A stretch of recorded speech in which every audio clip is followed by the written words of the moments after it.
Hello. Welcome to another stream. Hope everyone is doing well. It is a wonderful Thursday, and we're back.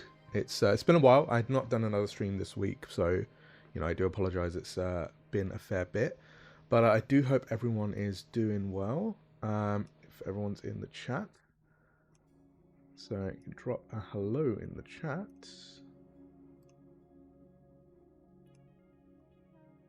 Give people a minute.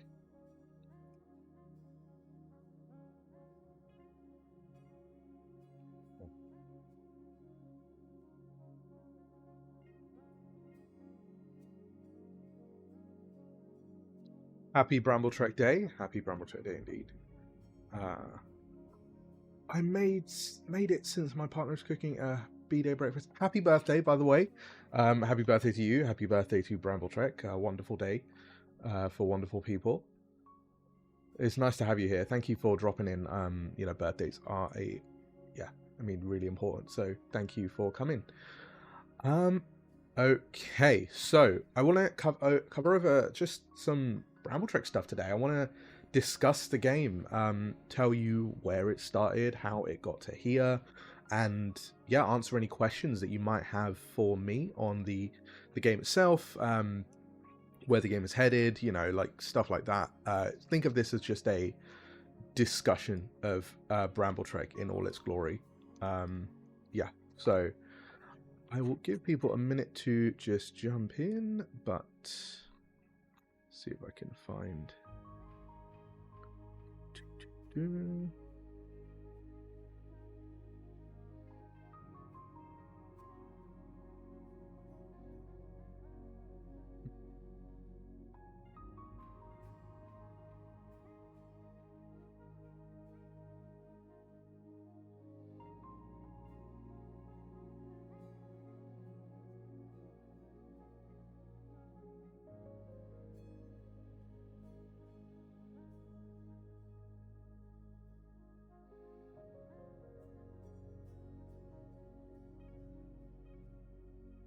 Okay, so we can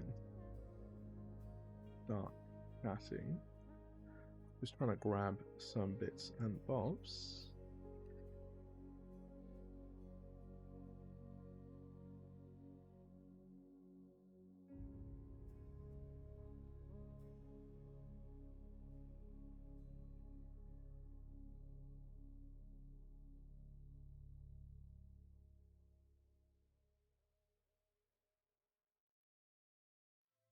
Okay.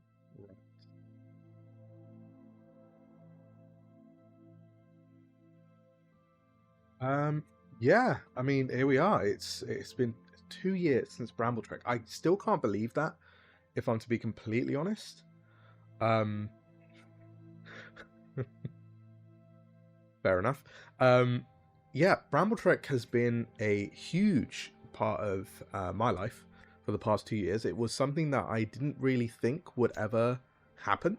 I distinctly remember the day that I had the idea for it, and I was sort of sitting there and I was thinking, okay, I want to design a game. I want to work on something that is my own, but I wasn't really too sure how to design a game. I had no idea. So I looked into other titles in the space to try and understand the area a bit, and I learned about SRDs and sort of like the SRD whole conundrum with wizards was the reason that I even went into this. So it was one of those things where I've sat there and I thought, okay, I want to design a game, but I don't know where to begin. So I looked into other titles and I thought, okay, these guys have licenses that you can get and use them. So I started looking into that and then started designing around mechanics for other solo games, because obviously cards prompts were very sort of like, I mean, that is what a solo game essentially is, a bunch of tables and I use cards. But then it started evolving because, as someone has told me recently, I'm not a a narrative focused slash sort of like rules light sort of a designer. I like crunch. So I started adding more mechanics, adding more content, changing things, editing, and eventually it just became its own game, which is really cool. I was really happy with that. Because I also learned around that time that you can't copyright mechanics, you can only copyright the way that they are function together. So obviously you can't copy and paste direct text from one book to another, but what you can do is go, oh, okay, I like the D20 system, I'm going to take that. You can't copyright those. So it's an interesting sort of way for designers. That's why you have so many different games that have very similar mechanics. But anyway, I came into Brambletrek, and I remember I stayed up for, what was it, 6? No, everyone went to bed at around 8, and I stayed up until the next morning, so 12, 13 hours. Luckily, my son slept through all of it, and I had finished the first draft of Brambletrek. The original game, first version of the game, 28 pages, if you'll believe it. So I had everything. I didn't have artwork, didn't have a cover, all I had was the title text, and the sort of like, I just started sketching some sort of like Norborn designs, and then sort of put it together and went into that idea of creating a game. So put it together, and yeah, I drew all the Norborn designs. I drew myself. Initially, they were something that was just fun for me, and I just felt it was you know, a good time. And I remember distinctly sitting down and listening to fantasy music, but lo-fi fantasy music. And just sitting there writing, just typing it out and going, oh, okay, I need an idea for this, I need an idea for that. And then it kept happening and then kept changing. And I was so happy. 28 pages. And I'm going to show you something because it is very nice. My camera might follow me, it might not. Yes. Sorry for the... So... Okay, so this is Brambletrek, the book that you guys backers will have received, and the one that new backers will receive when you get the book from your pledges or pre-orders or whatever. And looking through it now, this is the original Brambletrek draft I wrote. It is 20. Yeah, what is it? 27 pages. Cover obviously included all that. It is A5. It is entirely like black and white with no color on the artwork or anything, except for the cover art inside as well. Because I remember writing it and thinking, oh, if each page is color, then it's going to cost me more. And I had no idea about anything on production or how to write a book. So I went into it, and you can see the difference in it now, like an A5 version of Brambletrek versus the final version. This is a relic, to be honest, and it's still one of the early copies I still have because I just can't give this away. This was the first book I ever wrote and put it together and printed, got it done, and here it is. There was a lot of things about, hey, why didn't you stick with the A5? Probably would have been the best thing for Brambletrek. It was not something I decided on early on. I just went, okay, I'll print whatever is easier. But then I got into production, and they suggested, hey, why don't you go A4? We could do a big production run, A4. You might as well get it in A4. So we did it, and then we got the hardback, and I was like, okay, this is gorgeous. This is absolutely beautiful. And it just fits nicely on the shelf. It's because it was designed for kids as well. That idea of it being easy to read was really important. So kids like the big tables, being able to really easily follow what was on there.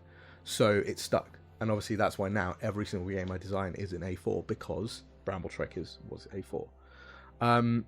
Yeah, it was really weird seeing this, and I remember reading it before I got my copy in the mail. And just looking at it and just going, oh yeah, that's different, this is different.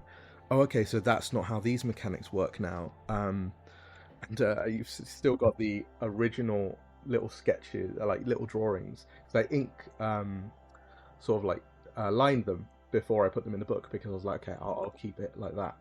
And like, yeah, the original seer over there. So that's original Bramble. Yeah, I mean, it sort of brings back a lot of memories looking back at this, to be honest. So yeah, very nice stuff there. So yeah, Brambletrek is a very interesting game from a design perspective for me, because I never designed something simple, you know, like it was not really in my repertoire. I was a GM, a DM for my D&D game at the time, and I was very much designing homebrew stuff, and I was really enjoying creating wild new ideas for people. Like, oh well, you know, let's create let's create everything for it. And then it all came together into let's design the game. Like, you know, I sat down, then Brambletrek came out of it, because I wanted to start simple. Because one of the things I realized was, I remember my wife was sitting there and we had a cancelled D&D game, and then she was like, oh, what do we do now? And she didn't know, I didn't know. We just decided to do something else. And I thought, there's got to be something we can do, right? We can sit down and get something done. And so I remember designing Brambletrek and then saying to my wife, hey, should we play?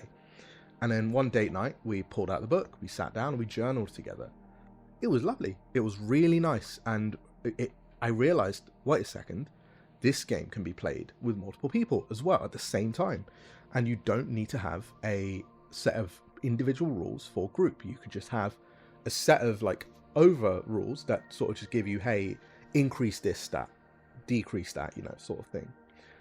Worked out beautifully. She drew a card for a prompt, I drew a card. Combat, we would take turns. It was flawless. And I remember sitting there and she said, why don't you go to crowdfunding? Why don't you go to Kickstarter? And I sat down and thought about it and then put the numbers together, because my original plan for this was to just get it done and then sell it online, print as many copies as I could myself, have it in a warehouse, and then sell it online. Probably wouldn't be here where I am today if I'd done that, to be completely honest. But yeah, I looked into crowdfunding and I went, okay, like, this isn't a 5e game, by the way. Like, that's what was really difficult for me, because I didn't know, this is not a D&D game. How do I get this out there to people? And I looked into other crowdfunding sites to try and learn a bit more about them. Found BackerKit, who were lovely enough to give me early access to the site. This was during their period where they were still picking what sort of projects could go on it. So I had a chat with them and said, hey, look, here's my idea. I want to bring this game into the market. They then sat with me. We had a great chat, helped me put together my campaign page. And then I remember the event distinctly, because I was sat in McDonald's and I got the timer notification, the alarm I set, which was at 3 p.m. on the, if I remember it correctly, it was, God, it was 2 years ago now, but yeah, on the 5th of September at 2:55, I got an alarm that said 5 minutes left for Brambletrek. And I clicked launch as soon as it hit 3, because you had to do it manually back then. And I remember seeing the numbers ticking up. And I was in my friend's shop, and it was a comic book store, so we were just standing there, and we were watching the numbers jump up together. And within the first day, it had hit 10 grand, which was my internal goal. It's what I needed to make the game happen. It was what I would have been comfortable getting to across the entire campaign.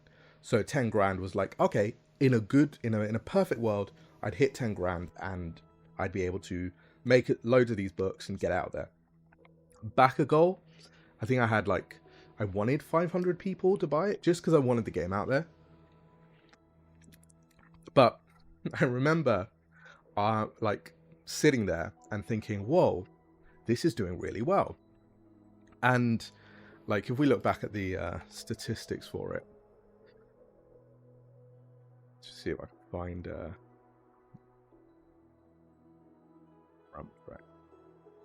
here we go. So end of the first day, it hit £20,000. End of the second day, it hit 30.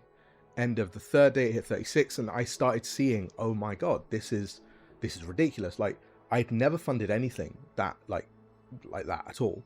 So to me, this was huge. This was like, oh my god, I did it, right? I finally did it. I succeeded, and I knew it was a success from that point onwards. But it was one of those things where for me, it wasn't about the money. The money was great. The money was a sign of it going well. What convinced me it was a success was the comments, the people, the community that started being built around this game about a little mouse. And I remember, like, okay, this is going to get like a bit personal as well, because it was a really difficult time when Brambletrek was being made. So I had my son, my son was there, and my wife as well, fiance back then, and we were sitting down and we were discussing things, and I had just been made redundant from a job in video game marketing. It was the job that I dreamed of, I really wanted, but unfortunately things didn't work out, and they were doing a reshuffle, and because I was last one in, first one out, so I was really struggling back then. Work just wasn't available. I was trying to do interviews, but then we had to take my son out of nursery, so it became why don't you just be a stay-at-home dad? Let's do that. And I don't get me wrong, I absolutely loved it. I loved being a stay-at-home dad. It was one of those things that was really nice for me, to spend time with my son and see him grow. It was amazing. What I sort of like was thinking of as, I'm not a settle and sort of like just get on with it type of person. For me, I need more to do than just that. And back then he was a baby. He wasn't talking or anything, so it was very easy to sort of keep an eye on him and take him out every day, and just look after him. And I loved it, every minute of it. But I needed my own hobby. I needed something to do. So my wife suggested I write a book, write stories. I like doing it in D&D. Why wouldn't I like doing it for myself? That's the other thing. Brambletrek was always an Ash project. It was never a product. I never saw it as that. I don't see any of my games as a product. Every single one of them are my games that I want to write. They are not commercial focused, if that makes sense. And I was sitting there and we were doing it, and then I realized I could do this. I didn't think of it as a job at that point. I thought of it as a little hobby, do that, just for fun. Let's get it out of the way. Let's get it done. And then the numbers started building up. Went from 100 backers, 200, a couple of days later, 500, a week in, 1,000, 2 weeks in, 2,000, and then ended the campaign at 2,269 backers. I remember sitting down and talking to my wife and saying, hey, I think that I could do this for a living. And she said, okay, you could, but let's think about this logically. Like, do you think that this is going to happen again? And then, I wasn't sure. Again, like, these games are not going to be something that is guaranteed, but I thought, what, let me do the thing. I sat down, I got my artist together. I sat down and did the writing. I finished the game off, wrote the expansions. Everything I'd said I'd do, I sort of did. And then when I put it together and sent the PDFs out, I was like, this is amazing. I've done it now. So much good feedback. It was like a whole new world in terms of just getting it out to people. And I was so happy to see people playing it. And someone messaged me the same day, I remember this, and she said, hi, just emailing you because I'm playing this with my son at the moment and he absolutely loves it. And it was just the best thing ever. But I sort of skipped the timeline a bit. So what I was trying to say was, during that time when I sat down with my wife, before Brambletrek was funding, she said, look, if you're going to do this, do it properly. And so I used to be a business development manager. That was my full job. It was to go into businesses and help them grow, find areas of growth and achieve it. And that's where I did in marketing. I would help businesses get clients. So my job was basically front facing. It was how, like, put the shiniest vegetables in the front.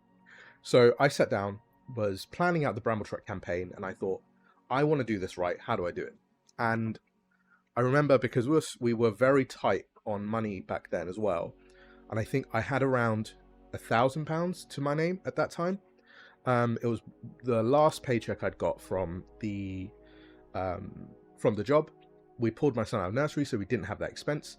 And my wife said, look, use this because I'm still working, so I can get this all sorted. You that's your money. You can do with that what you will. You know, I was gonna buy Lego. If I'm to be honest, that was my plan. I was gonna buy some Lego, and I thought, you know, I needed something to sort of focus on. But I remember the day I was thinking about setting up the campaign and everything, I got everything sorted, and I was like, okay, what else does this need? It needs another product, not just the book. It needs more than that to get people interested. It needs something that shows that I'm very that this world is not just one and done, that I have plans for this. And then I need a hook to get people in. So I had £1,000. I had nothing else at that time. I was just focused on the campaign. And I remember reaching out to a manufacturer to get plushies made, because I was like, I would love to do plushies. My wife had mentioned it, and I thought that's a really good idea. Plushies are going to do really well. It's so cute. Let's do it. Reached out to a few manufacturers. None of them would do a small run of plushies, because it's just not going to happen before a campaign. Without the funds, I just couldn't do it. And I remember reaching out to one who said, hey, we can do a run of 29 if you want. We'll do 30. We'll do one sample and then 29. And I said, yeah, that sounds great. That is really good. It's lower than the minimum order that I've received from anywhere else. Let me sit down and get it done. So designed the plush. I'm going to show you. No one's ever, like, you guys have never seen this. But you guys will enjoy it because it is hilarious. Where is it? See if I can find it.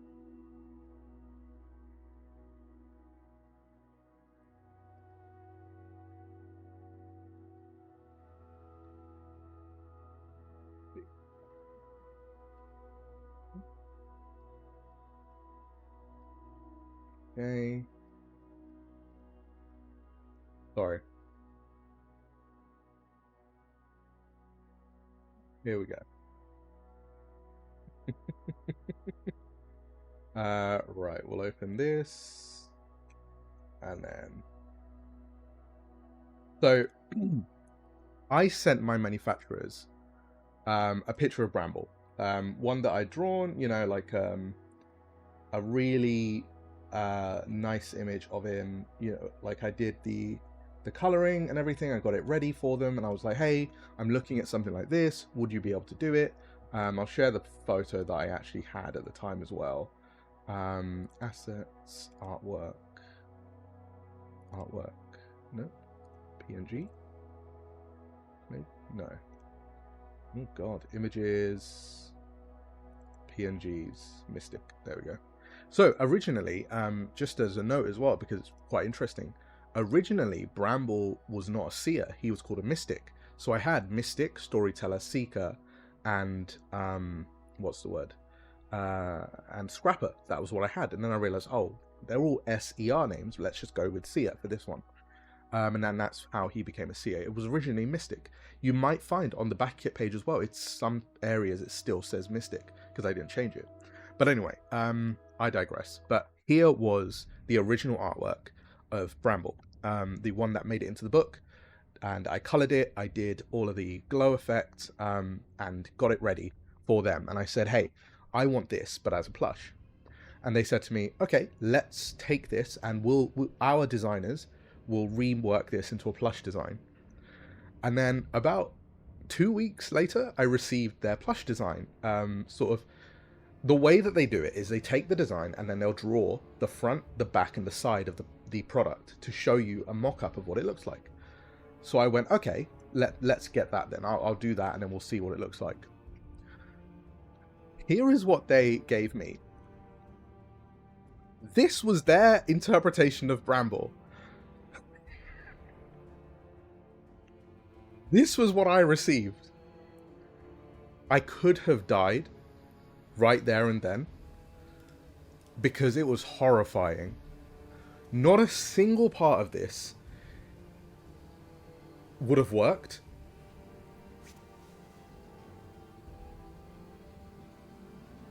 Oh, indeed. Oh, indeed. It's bad. It is really bad. So they took it and then went, okay, let me create this into a thing, and it was horrifying. And I remember receiving it, and I remember sending it to my friend and going, "Oh my god, look what they did to my poor boy! Look at how they massacred my boy." And so I reached out to another friend of mine, really talented artist named Trip, and they took the art and they reworked it to fit into this.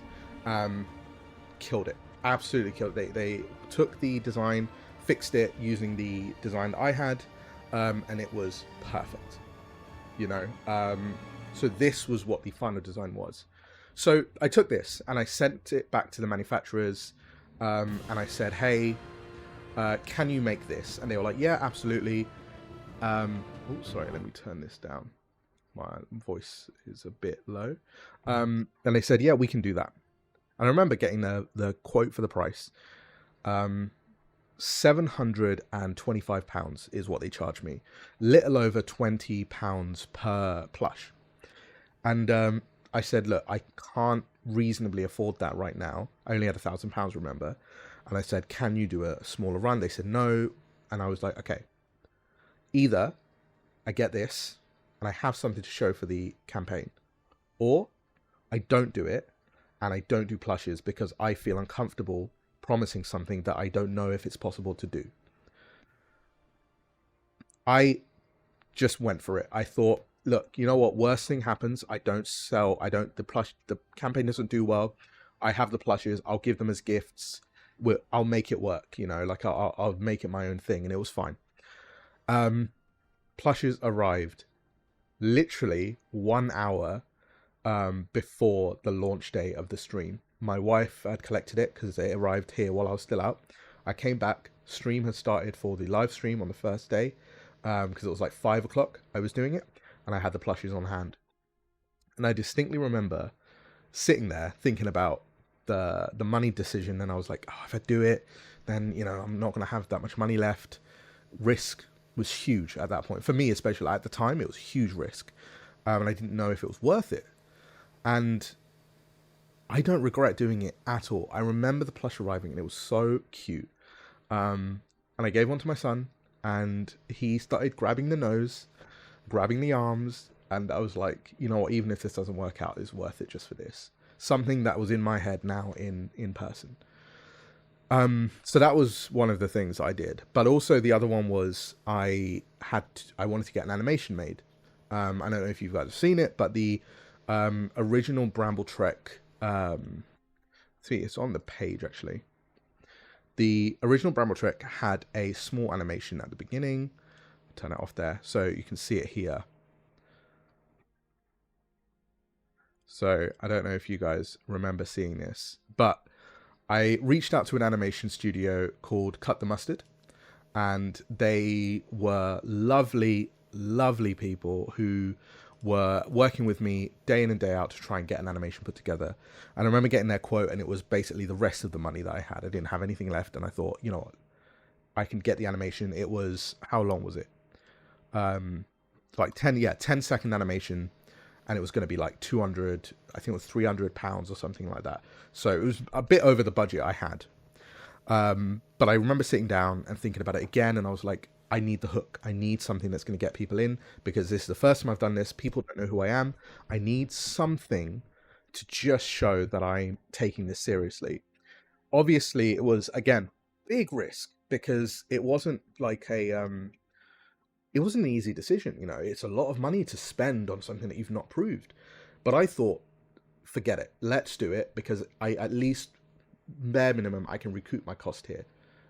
Print everything in the UK, get A5 paperback copies, recoup my costs on that. Break even was the goal, has always been the goal. This is why the original campaign had a goal of £1,000, because I thought I will recoup my cost on the 1,000 at a minimum, but I will spend all of that. Like, break even would be, okay, I'll get the money, and I will at least have convinced myself the money that I spent on the campaign beginning can be remade. So that was that. Then I got these done afterwards, and yeah, it was a great time for the campaign, because I remember sitting there going through it, and it was just an amazing experience. The campaign, however, was a definite study for me in terms of what not to do. Because I, as I say, initially thought this was going to be what I would make, an A5 paperback black and white edition of the book. I had stretch goals planned. I had the expansion for the depths. I had new legacies. If you notice, all of them, except for the pins and the map, were all digital things, which don't add a cost to anything. The reason I did this was because I didn't know if it were possible. I put these ones really high because I thought if I get there, cool. So that was where I was at. And I remember putting the pledge levels together. I charged £15 or $20 for the paperback edition of the book because I figured, you know what, it's going to be the paperback, but I've got so much more content. You know, if we hit the stretch goals, let's do it. And I saw similar books charging that much in the shops because you had paperback books that were like quite thick. I looked at like Gilla RPG, who does paperback books as well, and they were costing that much. Indie authors are quite high in terms of cost. I then decided, after the campaign had ended, and I was convinced by my producer at the time, and they said to me, hey, let's do hardback, A4, and you know, we'll do more quantity but for the same price. And I thought, okay, that's not a bad idea. You know, I get more out of it, and my backers will get something really upgraded. So you can see here, it still says physical hardback. So my initial upgrade was just hardback. It didn't change size. Then they told me we could do an A4 hardback, and I decided, let's do it. So I remember doing it, and I remember sitting down and actually regretting that decision, because when you spend on something huge like this, you usually take the price of cost, multiply it by 8, and then you get your final price. When you multiplied the cost that I had on that by 8, it was way more than something like what's it called, $15-$20. It just wasn't. So I mean, I'm going to be completely honest with you guys. I lost money on the printing of Brambletrek originally, just because the decision I made at the time. It was not something that I thought through. It was not something that I planned for correctly. I didn't know what I was doing, so I was learning every step of the way, and it was really interesting from a business perspective. I learned new things. I made connections with the community. I figured out where my place was. I was learning a lot, and so that's why you can see in every other campaign there's been decisions that are different. Because I wanted to show that I had grown as a creator from that point, and that I wasn't just some guy who had decided one day to write a book and is now going to crowdfund. I wanted to show that I was thinking these things through when things were, more at sort of like reasonable, right? It is what it is, though. But I made those choices. I stand by those choices, and backers should never have to sit there and go, right, well, because of this choice that I made, you guys are going to have to pay me more. That's not how it works. There are other factors out of my control. For example, shipping / tariffs. That's a different conversation. But yeah, learn a lot. That's the basic idea of this. See, yeah, here he's called the Mystic still. I didn't change it. And I remember sitting down and getting all this together, and yeah, you can see rules like RPG book, perfect for 4 players, full color interior. Yeah, like I updated this. Yeah, here we go. Throughout the book, you will discover black and white illustrations, and then I updated the page to say, oh, had full color interior, but I didn't update all of them.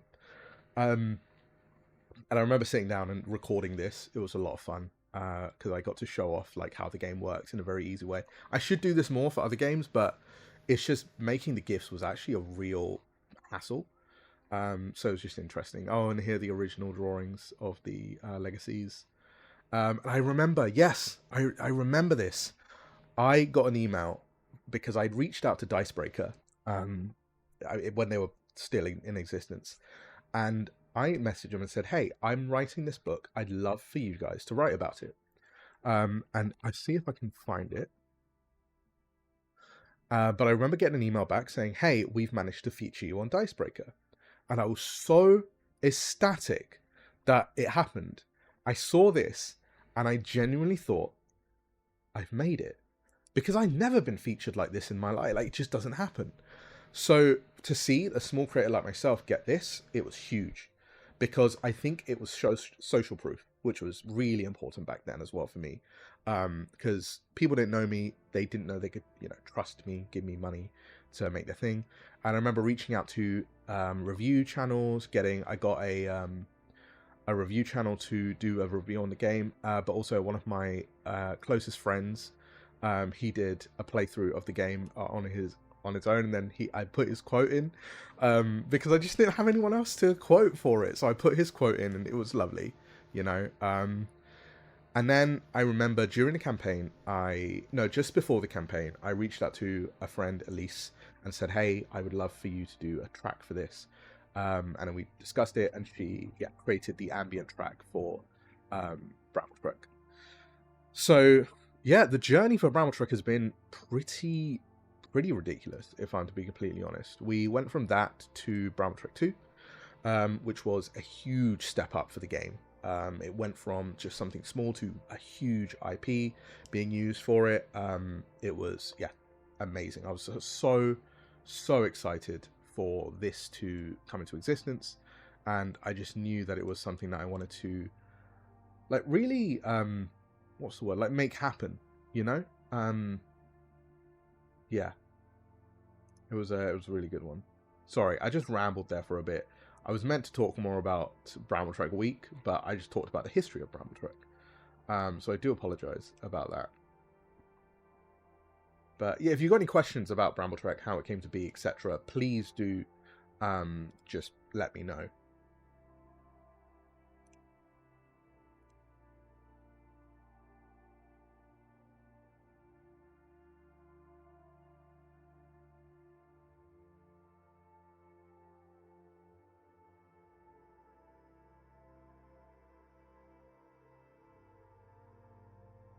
Yeah. So yeah, that's how Brambletrek came to be. So yeah, it was a really exciting time for me as a creator. It was an amazing way for the game to come into existence, and yeah, I loved putting it together. First game, 2 years in, it's pretty ridiculous to think that 2 years ago this week started with this, and this is the latest game coming out of my brain. Like, I would never have ever dreamed, if you had told me 2 years ago, hey Ash, you're going to write Brambletrek, and then you're going to write Draconim, and you're going to create your own fantasy RPG and the same level of quality as something like D&D, and you're going to get it out there to thousands of people, I would have gone, you're having a joke. How did you get into my house? It was a ridiculous time. I still cannot believe it to this day that I've gone from that to this. It is just ridiculous. I'm incredibly grateful for all the backers as well, though, because without you, I wouldn't be here. So when Brambletrek did so well, when did you start planning to do a follow-up like the 100 Acre Woods campaign? So I finished off the Brambletrek game, and I'll be honest, I had a plan for a sequel. The sequel was, I'll see if I can find it.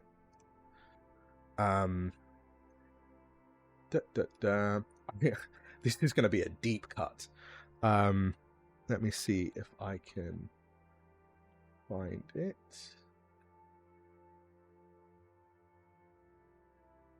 Oh, good lord.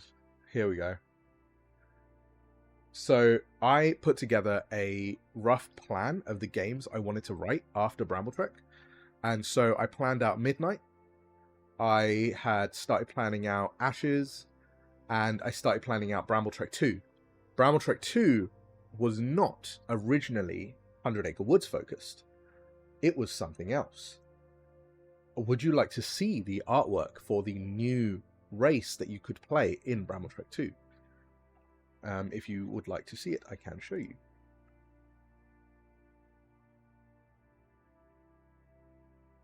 So I drew the race afterwards, and I thought, okay, this could be really cool. So Brambletrek had Bramble, who was Wizard Mouse, and I thought, okay, Brambletrek 2 needs a new main character, it needs to be focused on something different and, expansion on the game. And I didn't know where I was going. So little hint, there's a reason the color of the logo is green, because the original design that I drew for this character was a Croakin. It wasn't called a Croakin back then, it was just a frog wizard. But here he is. He was meant to be the original main character of Brambletrek 2. Because Brambletrek 2 was meant to be just expanding on the lore inside High Hill. It wasn't meant to be anything new, like in terms of IP. It was just meant to be Frog. That was the idea. It would have got rid of Bramble, and it would have just put you in the toes, the feet of a frog, and you were meant to just do Brambletrek but with frogs. So you could still bring your mouse from Brambletrek 1 and bring them into this, your Norborn, but you then create a mouse character, a frog character, and keep going with that. That was the basic idea of it. It was meant to literally be an expansion of the game. So it would open up the rivers of High Hill, the open-ended sort of lakes of High Hill, and you would explore it, and it'd be Brambletrek on the sea, or on water. That was the idea. And he's still not materialized. He has been lost to the void. I will eventually bring him back, I think. I don't know if I ever will. But he is near and dear to my heart. It's why I've still got the artwork. He's just amazing. Like, it's just, you've just got no thoughts behind those eyes. Like, he is just ridiculous. I don't know if I'll ever bring him back. But yeah, that was the basic idea. Brambletrek 2 was meant to be a semi-sequel where it doesn't follow Bramble, it just follows the world. Then I remember sitting down in Germany, October 2024. So actually a year ago today, Brambletrek's anniversary, and I was in Germany with my best friend, and we were just working, and she's also my lead artist or art director, and we were just sitting with Backakit at the time, and they said, hey, we're running Pocketopia, which is our tabletop focused game, tabletop focused event. Would you like to take part, and would you like to create a game for it? And I thought, nah, I'm not really that interested in writing a book like that. I want to create something that is fun for me. I don't really want to do stuff like that, blah, blah, blah. I had just done Printopia for Throne of Leicester, and I'm not going to lie to you, I had a struggle with it, if I'm to be completely honest. So I'll see if I can find the image, actually. But, yeah. But anyway, the whole point of it was, we sat down and I decided, you know what, I would love to create a Winnie the Pooh game, because it's an open IP, and I knew it was getting into public domain at the minute. Let's create something for Winnie the Pooh. I think this would be the perfect IP to use alongside Brambletrek. So I reached out to my art director and I said, hey, I would like to do something new for Brambletrek. Would you be interested in working on a sequel with me? She said yes. And then I commissioned, not commissioned, but because she was working for me, I asked her to make an art piece, which was this. This was the original art for Brambletrek 2. This was not shown to the world. It was just something that we had done internally before we shifted direction on the art style. What we wanted to avoid was any comparison to the original A.A. Milne art style, which is why you notice that this follows a lot of the original designs, but then changes with time, right? So this was the original thought process behind it. It was meant to be ripped straight out of the storybooks. It was adorable, so cute. And if you notice some of the texture in the art as well, she actually printed it out, painted it with watercolors, scanned it, and then we removed the background and added it onto here. So yeah, it is gorgeous. So this was the original art for Brambletrek 2. And then we changed direction. We looked into we hired a new artist. So one of the artists from Midnight joined the team, and we had sat down and we went, okay, we want to design something for Brambletrek 2. Where should we begin? What sort of stuff should we do? And then we started piecing it together, and eventually we came to the new cover, which was what you see on the page at the minute. This was where we landed. Adorable, hits all the tones, a real departure from anything A.A. Milne, anything Disney. It was perfect. And this is where we settled, and I'm so happy with the way it is. So, brings me on to the future of Brambletrek. A lot of you have said, hey, when is Brambletrek going to be on other platforms? When is it going to be on a VTT that we can check out? I don't really have an answer to that, but I think this may help you. See if I can get this working.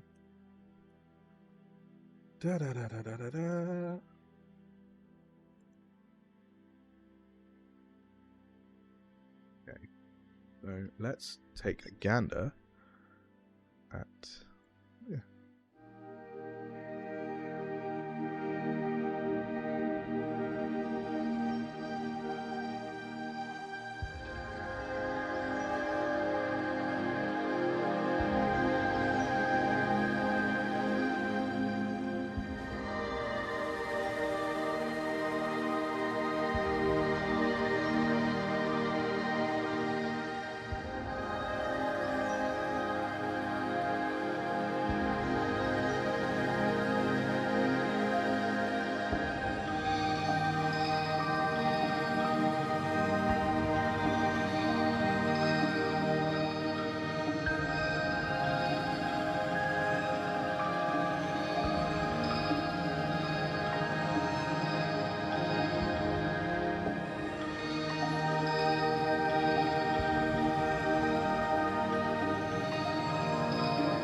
there we are. That is Brambletrek on Alchemy. Yeah, it is a wonderful VTT, and the guys over at Alchemy are amazing people, and I cannot be happier to announce today that tomorrow at 5 p.m. GMT or 9 a.m. EST, I believe, PST, sorry, you will be able to officially play Brambletrek on Alchemy VTT. It is really exciting. I cannot believe that this is happening. We have been working so hard to get this ready for launch, and we thought, what better time than celebrating Brambletrek's 2-year anniversary. This implementation on Alchemy will only have the first game. It will not have the sequel just yet. We're working in the background because the game is technically not finished. But it is a gorgeous way to experience the world of Brambletrek, to experience the Forest of High Hill, and do it all within a beautiful VTT.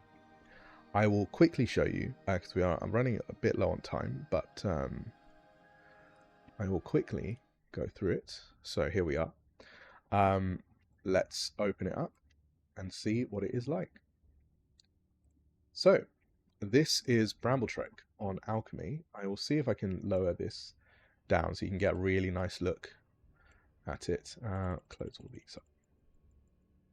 Oh, gosh. Right. So, let's zoom this in. It's not... Yeah, okay, that's fine. That'll do. So, Brambletrek functions really nicely on this. Everything has been built in. So some people said, oh, you know, I want to automate my combat and stuff like that. So there's a lot of automation here. So if I click play, I can play as Bramble. You will need to create a separate player to be able to use as a sheet, because the way that they've done it, they've not implemented game master sheets just yet. It's a work in progress. But I have created a player named character sheet. You can invite character sheet to your game and use them as your character sheet. So you literally just select a sheet for them, create a character, whatever have you, and they can function as your character sheet. That's the workaround I've sort of come up with for now, but it is a work in progress. Don't worry. Anyway, the way that it works is you will play as Bramble or whoever, and then you'll be able to go in and say, oh, I want to draw some cards for, I want to get some high heel exploration. I want 2 events for my day. You can click it, and it literally will generate what the events are. You'll have a bear chases you, and you feel you've escaped and lose your footing. -8 health, depths. There is no automation on the actual resources, so it says -8 health. You still need to edit that number manually. So let's say you lose -8, the max is 20, but again, depending on which way you're playing, you can sort of edit this and change it. So you have everything editable, tweakable, whatever have you, inside the system itself. So yeah, all resources have a maximum of 20, so I can just note down whatever I'm at here and then keep it on track. And yeah, it is lovely. It is a really nice thing to use, so I can update everything on here as well if I need to. So update that to 20, update that to 20, and then update that to 20, click OK. And then you can see here it's updated, so I can add, let's put me back to max, boom. Really clean system. So you want to draw cards, you can just click 3, and it will draw the cards for you, telling you what they are, and then you get the beautiful artwork from the card as well, so you can see that. So that's that. We've also got some scenes built up for this, and the gorgeous systems on Alchemy allow you to use what are known as motion effects. So I'm in a forest, and I want to say it's got a magical presence. I can add that in, and if you watch in the background now, when it loads up, you can see some beautiful fireflies, and you can really get a visual experience on Alchemy.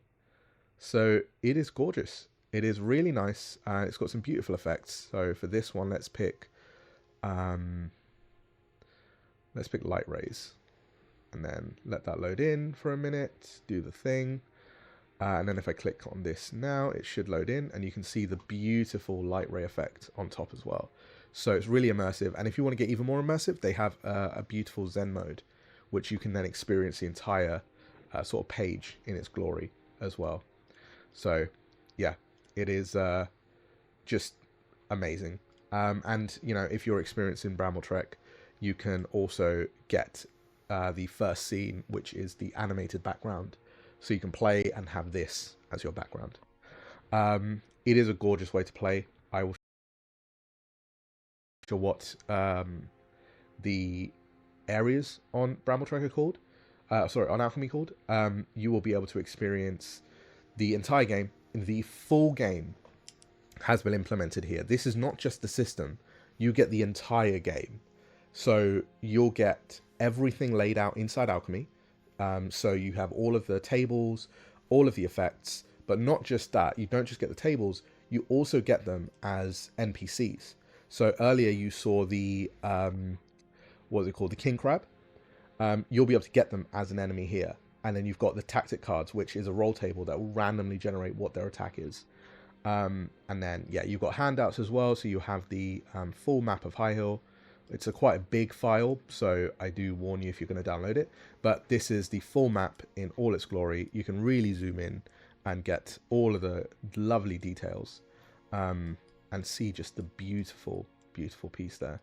And then there's also a bunch of the cards are all available as assets. You have access to the video of the background, and then yeah, it is just beautiful. Really nice way to play, really nice way to experience the game. Can't wait for you guys to get your hand on it. It's tomorrow, and I'm really pleased to say, if you backed Brambletrek 1, you'll receive Brambletrek, the Alchemy VTT version, for free. If you backed it during Comes of Midnight, you'll also get it for free.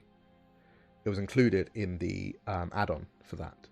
It was not included in other titles. So if you did get it during another campaign, you will need to purchase it on its own. But yeah, we're going to be figuring out a distribution system for you guys on BackerKit to get access to this. So it may not happen immediately tomorrow because we have to generate over 2,000 plus keys. So we just need to figure out how we're going to do that. So we'll speak to the guys at Alchemy to make sure that happens. But just to recap, if you bought it during the Brambletrek campaign, you will get it for free. And if you bought it during Comes of Midnight, it was included in the... was it? Let me double check that, because I remember we did... no, I don't think we did during Comes of Midnight, because I had no idea Alchemy even existed. Let me double check before I promise things, and you guys start quoting me. It doesn't include it. Okay, that's fine. I think the only area it does include it is during Throne of Luster. There it is, Brambletrek VTT. Okay, so, I'm sorry. I got misquoted there by myself. So, if you backed it during Brambletrek, you'll get it for free. If you backed Brambletrek during Throne of Luster, you'll get it for free. It was not included in any other campaign because we didn't even know it was going to happen. I'll be honest, this was meant to be my implementation, not the official one from Alchemy. But here we are. Anyway, yeah. It will be $15 or no, $15, £20. Let me double check.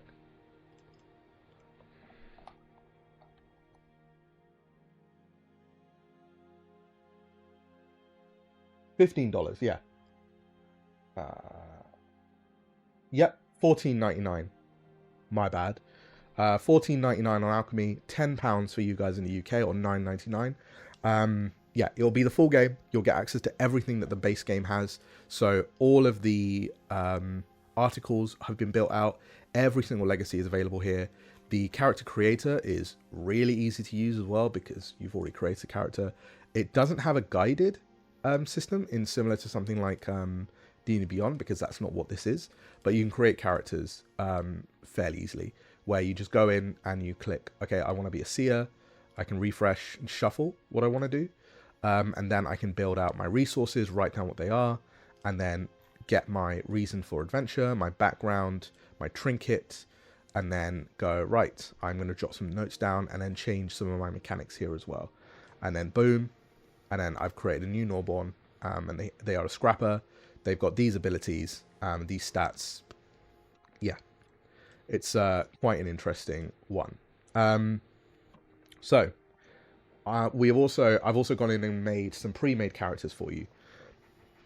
So there's Willow, Pippin, Opal, Juniper, Jasper, and me. That's me as a Norborn. And so there you can play as me if I was a Norborn.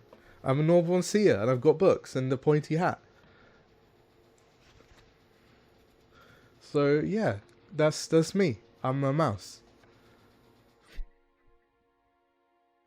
So yeah. Yeah. It's I'm really excited. It is a really nice way to play. We have been working with Alchemy a lot at the minute. They are launching their relaunch of Alchemy version 1 next week, which is really exciting for us. But I'm going to be working with them very closely to try and get other titles ready, do all the stuff that needs to be done in the background for that. And I'm also very, very excited to announce, at the same time,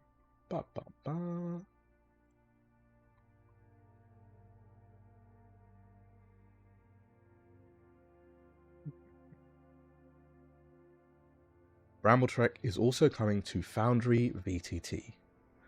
This will also be live tomorrow. This won't be available via a particular marketplace. It'll be on drive-through for now, and then we will implement it into Foundry's own marketplace once we've got all of that sorted. So yeah, this will also be available for purchase tomorrow. This will not be free to backers just because of the way that we had to put it together. There is a lot more work that went into the Foundry version versus the Alchemy version, and this will be purchasable, same price, $14.99.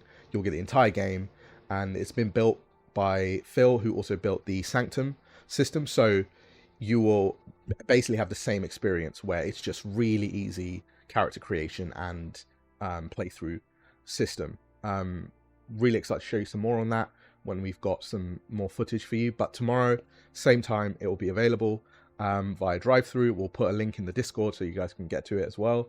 But Brambletrek is now available in PDF, available in physical when it comes back into print at some point, but it is coming. I will also say we are reprinting it. Yeah, Sanctum is already live if you've not seen it. Sanctum.crosspaths.uk. You can get to Sanctum already. You can click Brambletrek, and you can start building characters right here. So I want to build Bramble, and I'll generate a reason. I'll draw that again. Mysterious Stone is a good one. I'll do background, and then we'll just generate. I'm the youngest child of the leader. Generate a trinket. I have an old compass, and then do my resources. I want to put that there. Yeah, and then I will choose Seer. Export to PDF. Save that. Oh, little 15. Thank you so much. So yeah, this is the Brambletrek character creator. You can export to PDF and have everything filled out for you. Thank you so much for the raid. I really appreciate that. Yeah. So that is Brambletrek. It is now, you've got a character creator in Sanctum. You've got the VTT mode in Alchemy and Foundry. You have the PDFs that you can play through as well. Brambletrek is now playable in multiple ways. I am beyond excited for this as a idea. Beyond excited for this as something for you guys to sort of like do together. It is going to be so good. I can't wait for you guys to start playing around with this. But I am just really proud of where it's come. You know, it's been a really interesting journey to go from where we were to where we are. The game has, I owe everything to Brambletrek. Everything I have right now, I completely owe to that game. To little Bramble right there. You know, if it wasn't for him, I would not be here. Because Brambletrek has always and will be always one of the most near and dearest games to me. Draconim may be one of the biggest, but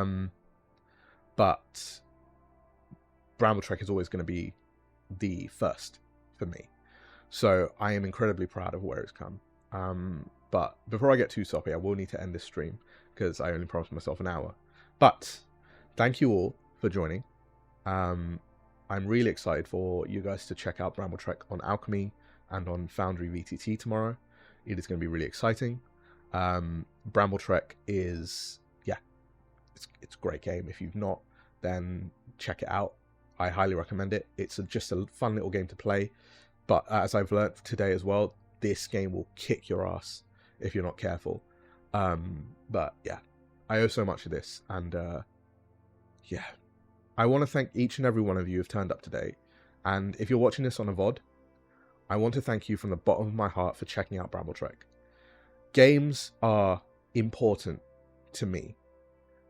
Games are not just, just for fun.